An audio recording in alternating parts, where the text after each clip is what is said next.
Alright, I just got done recording the last two. Made some coffee and opened YouTube and decided I just wanted to do more. So here's Jmook versus Soonsay at Nounsvitational 2024. Jmook does go on to win this tournament, which is pretty tight. But yeah, I've never been too confident in this matchup, other than the fact that like I play Fox, and so I kind of just win sometimes. Um, so yeah, let's have a look at how Soonsay does it, right? Versus the goat. Run up jab from Jmook. That's really interesting. I do want to take this as more of a look from Fox's perspective today, just because I got a tournament this weekend. Might have to try to play Spark, and I would like to win that, right? Let's try to focus up on this. So we see higher percent Sheik, but it doesn't matter too much on this stage.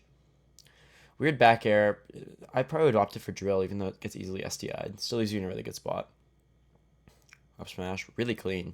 I think he left himself open to like an angle where she could go up above the ledge and like fall past. But Soonsay, not that he's wow perfect up short up air. Short up air is like if you ever think Sheik's gonna short hop and you can preemptively call it out with short up air, it's like the read in this matchup that will blow it up. And you see Cody take a big advantage of that.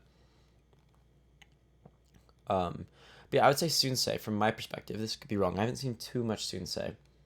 Not the most like optimal Fox, and he's willing to take pretty big risks for big reward.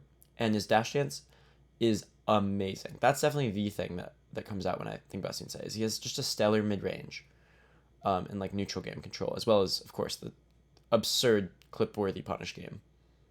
Run up shield there, really strong in this matchup. Forcing Sheik to like commit is really strong.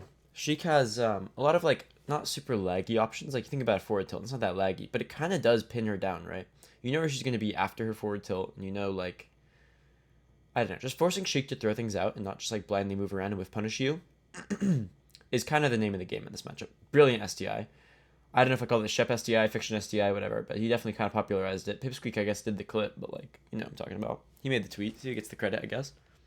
Perfect. So that was a DI mix-up on doing an overshot dash attack, so it'll send more straight up and allow for a dash attack there. Because on DI away, on a normal dash attack there, Fox actually does escape. Let's just shield from Jmook. No let's just up tilt, as it's really risky, and a trade with back here will get him killed. Look at that mid-range dash dance. That was so beautiful. Almost forgot about the mid-range dash dance, but yeah, he's amazing at it.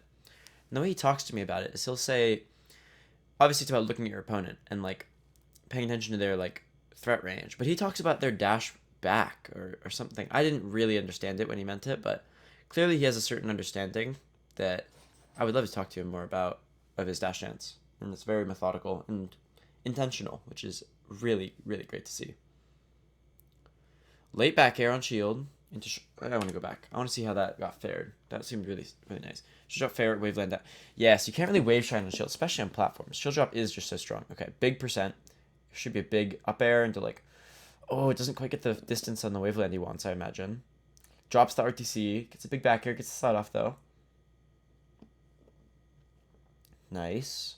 Oh, but Jimmy gets the roll out before Soonsay can punish the fair, and that's game one. Really just that simple. Just the slightest few frames late really just makes the difference there. It's crazy from Jmook. But that was really, like, I would say that was close to an SD if we're honest. And yeah, I was really impressed by Soonsay that game. All right, let's have a look at game two. Goes Stadium. I know a lot of the top Foxes, especially with transformations, prefer this to FD. I think for the punish game is really easy once you can like up throw Sheik onto the platforms, as well as obviously the transformations just always benefit Fox pretty much in every matchup, in almost every situation. So pretty strong counter pick. But at the end of the day, it's a long stage, which lets Sheik transfer or what's it called? Tech chase quite a bit. And if you're Jmook, that's one of your strengths. So that's really nice. Good edge guard. Perfect. Wow, I want to look at that movement, but I'm not going to keep going back. I try not to go back too much in these daily casts. I don't want to get too analytical. I'm just trying to glaze my eyes over it and just see what was going on in these sort of sets, right? Oh, interesting dash dance. Gets the back air. Wow, it doesn't go for anything like big. Doesn't go for like a big like F tilt or dash attack or any big pop up. Just goes for turn jab because it's gonna like combo and like why not, right? Play a jab mix up instead of a like a not super good like low fair mix up. Wow, gets the pivot shield. I think the first person I ever played against that would do that a lot was well, first of all, Plup. Plup did that quite a bit to me, but it's more of a Marth thing really, because back in the day, maybe like 2018, um, the Foxes were really like realizing you can just run up and down tilt Marth, and for a while the Marth didn't really have an answer to it. But then they started doing this like pivot shield and then shield grabbing the down tilt, which is actually a really really strong answer to that.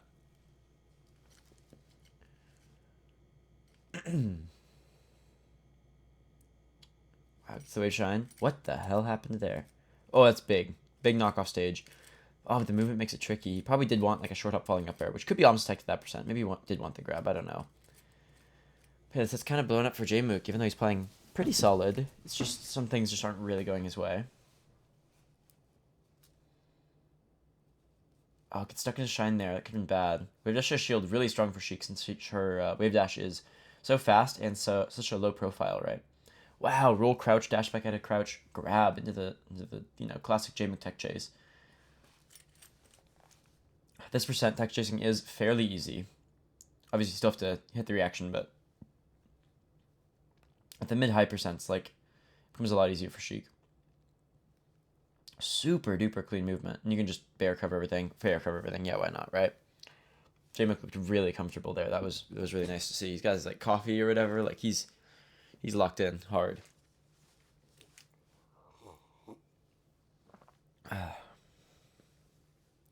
So we're gonna see Stadium again. We're gonna see maybe Yoshi's, maybe FD.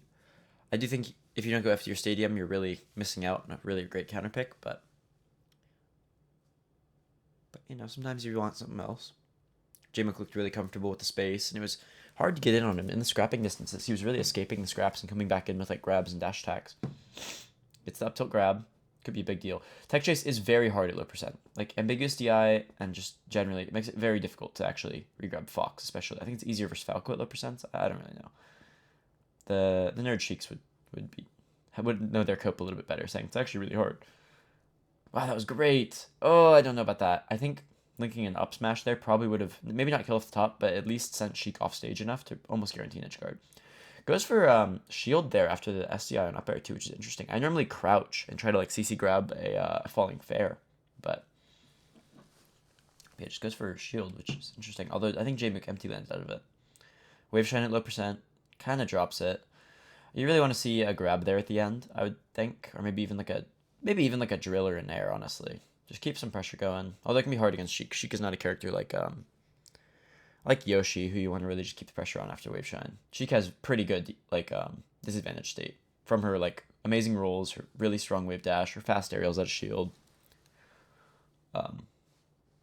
Yeah, she's pretty good at scrapping. Like in general, your goal in this matchup is not to scrap with Sheik, even though you are Fox McCloud. Like the risk reward, she has very high reward on all of her scrap options. Like if she grabs you or if she forward tilts you, it can really be a big deal. I hate that. I think reverse up tilt is probably the move there. Reads the miss tech. That was beautiful. I don't know if it was a tech trap or not. I wasn't really paying attention, but huge lead from Soonsay here.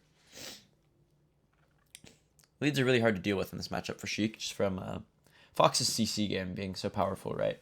And he's able to like kind of trade out a lot of the time. And even if you get tech chases, like get up attack really does matter in these sort of leads, right?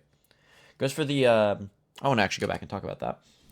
So you see here, he gets like a little small opening and goes for dash dance short of up air, right? This is kind of a read on Jmook going for either a grab in place and having it like miss because Soonsay dashes back, right? And then dashes back in, tries to up air, or going for like a shield, right? And then you get like a low up air on shield. I do this consistently versus Falcon. And we saw it not work out actually because Jmook opted for jab, which is basically the counter option to exactly what Soonsay did, which shows incredible awareness. And same with Falcon. You can jab Fox out of that exact same spot. Really horrible spot for Jmook here. And it goes for the shine and mistech. I don't really agree with that. We're going to see the SD from Jmook. That's all right. That stage is a bit of a throwaway. Getting a game on Stadium feels incredible. Although, you're still looking at FD for... Or I guess you're not. We're not looking at FD at all. I'm sorry. We're on Jmook's counter pick from here on out since it's 2-1 for Jmook. And he has counter pick advantage. So we're probably going to be seeing... Was game on Battlefield or was it on Fountain? I think it was on Fountain, I believe. So we're probably going to see Battlefield, yeah. Gets the shine. I'm gonna go back again. Sorry, I'm feeling a little bit analytical right now.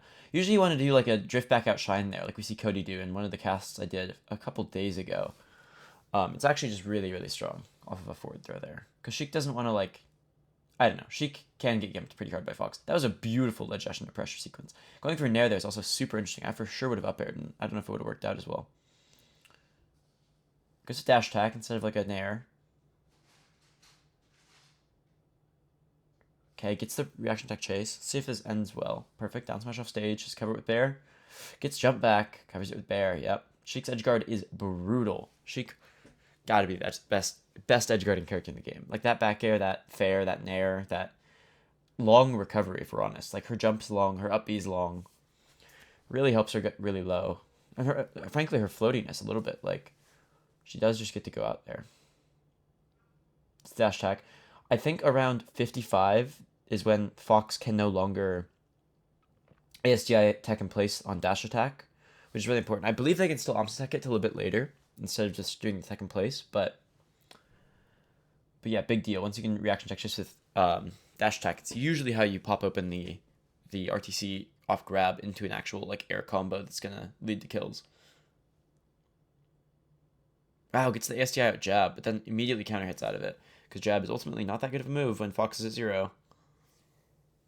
Let's get the back air. Okay, up smash is gonna kill here, so gotta kind of have to go to the platform. Yep. We see Soonsay drop it, unfortunately. That's just stuff you really just gotta like grind out, and like if you warm up with the Sheik, like you're probably hitting that. Not to say that Soonsay didn't warm up with the Sheik here, but if you really warm up with the Sheik, you're gonna be hitting stuff like that. See, perfect recovery from Jmook. Goes for a pretty high angle on the ledge, so that once Soonsay gets up, he's still falling, and you can grab the ledge from a bit lower, right? Sheik recovery, actually quite important, is what Jmook kind of taught me from watching him. Once again, reverse dash attack mix up. So from Soonsay, in order to avoid dash attack fair, you actually want to hold left on the analog stick instead of right, and so you don't get popped up perfectly for that. Gets needled out of the air. Okay, reverse nair is crazy there from Soonsay, but ends up doing kind of a weird punish tree and letting Sheik go to the ledge. Now we're at a percent where some things are going to tumble. You got F tilt tumble, you got nair and bear tumble. I don't know if fair tumbles might be exactly this percent or maybe 1 more percent for fair to actually knock Fox down and be a big deal. Gets the raw dash attack. I haven't even thought of Sheik in so long, I'm not going to lie. I'm so used to playing against Falco with Sheik that option's a lot worse versus Falco because he's short hopping so much.